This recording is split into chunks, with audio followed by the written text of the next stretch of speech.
Hi everyone, नमस्कार सर्वांना। तर आज आहे महाशिवरात्री आणि महाशिवरात्रीच्या सर्वांना खूप खूप शुभेच्छा। आणि आता मी तयार झाले। आता टाइम म्हणजे एवढा टाइम झाला आज बघा 1 वाजत आला आहे। तर ठीक आहे, चालत राहते। आणि आता आजचा आहे उपवास आणि आता आम्ही जात आहे मंदिरामध्ये। तर चला मग जाऊ मंदिरात।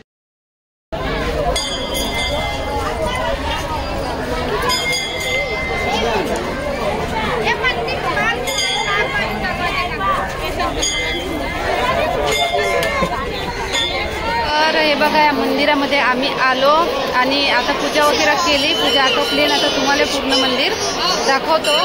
कोणते कोणते देव काय वगैरे सगळं तुम्हाला आता दाखवतो मी। तर चला मग, आता पूजा केली मी, आता तुम्हाला दाखवतो।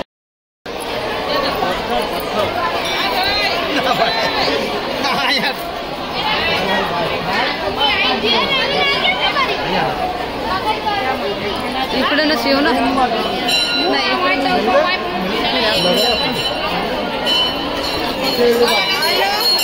पाणी नाही का ती चीज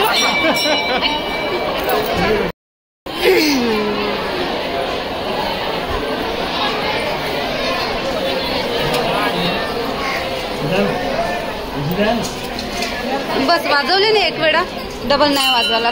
चला चला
मंदिरातून पूजा करून आम्ही आलो गार्डन मध्ये।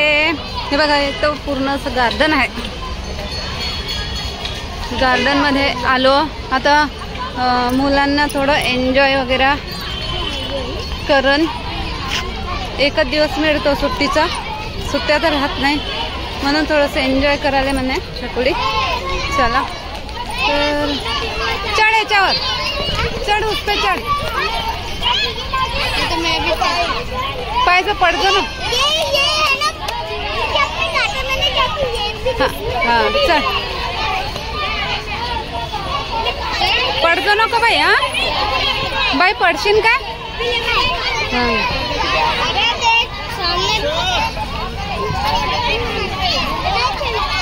डर देगा।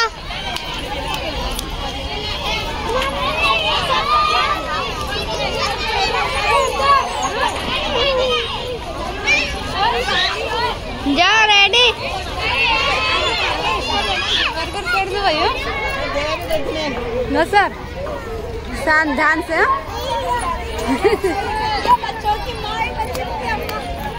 अदर रोनी हाँ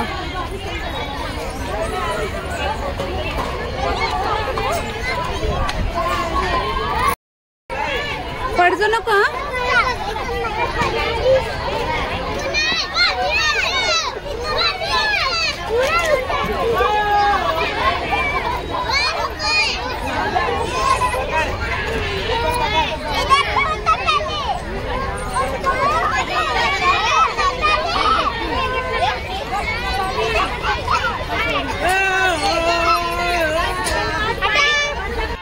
हे बघा, असं गार्डन आहे। त्या गार्डन मध्ये आता मुलं खेळत आहे आणि आम्ही आता शांतपणे आरामात मस्त बसलो। हे बघा, मागे कसे धावत आहे, खेळते ते। आता घरी घरी 7 दिवस घरी घरी आणि शाळेत म्हटलं एक दिवस थोडं एन्जॉय कराले, म्हटलं खेळा. पण तिकडे झुले आहे ना, खूप मोठे मोठे आहे. दाखवतो तुम्हाला. वोट निकाल के भाग बाबू, वोट निकाल के भाग. मोठे मोठे झुले आहेत, म्हणून म्हटलं झुल्यावर घसरकुंडीवर नको घसरा, पडून वळून जाण, म्हटलं फालतू आपतोय. त्याच्यापेक्षा तसंच खेळा. तसंही खेळता येते, जरुरी नाही एका झुल्यामध्येच केलं पाहिजे. हा मग रात्रीचा व्हिडिओ. आणि रात्री उपास होता, रात्री पण उपास होता, म्हणून मग हेच साबुदाण्याची खिचडी आणि आलूचे पराठे मुलांसाठी बनवले होते. आणि दही, त्यांच्यासाठी आलूचे पराठे दही टाकून खातील. तर हा दुसऱ्या दिवसचा व्हिडिओ आता. आणि काल तर खूप थाक लागला होता दिवसभर. आणि मग नंतर साबुदाणा केला होता, तो तुम्हाला दाखवला. साबुदाणा आणि बटाट्याची खिचडी बनवली होती. आणि ते खाऊन आम्ही भांडे वगैरे साफसफाई क्लिनिंग करून लगेचच झोपलो. आणि हा मग दुसऱ्या दिवसचा व्हिडिओ आता. तर आता आज उपवास सोडावा लागणार आहे. काल दिवसभर रात्रभर पूर्ण उपवास होता. तर आज उपवास सोडण्यासाठी मी काय काय बनवलं तुम्हाला दाखवतो. तर हे सगळं मी बनवलं उपवास सोडवण्यासाठी. तर हे बघा, सगळ्यात अगोदर पुरी, इकडे कढी बनवली, आणि इकडे भजे बनवले, आणि इकडे बनवली खीर, आणि आलू वांग्याची भाजी आणि भात. एवढं सगळं बनवलं. तर आत्ताच पूर्ण स्वयंपाक झाला. तर आता पूर्ण स्वयंपाक झाला. आता पूजा वगैरे करून नैवेद्य वगैरे देऊन आम्ही जेवण करण, म्हणजे उपवास सोडन.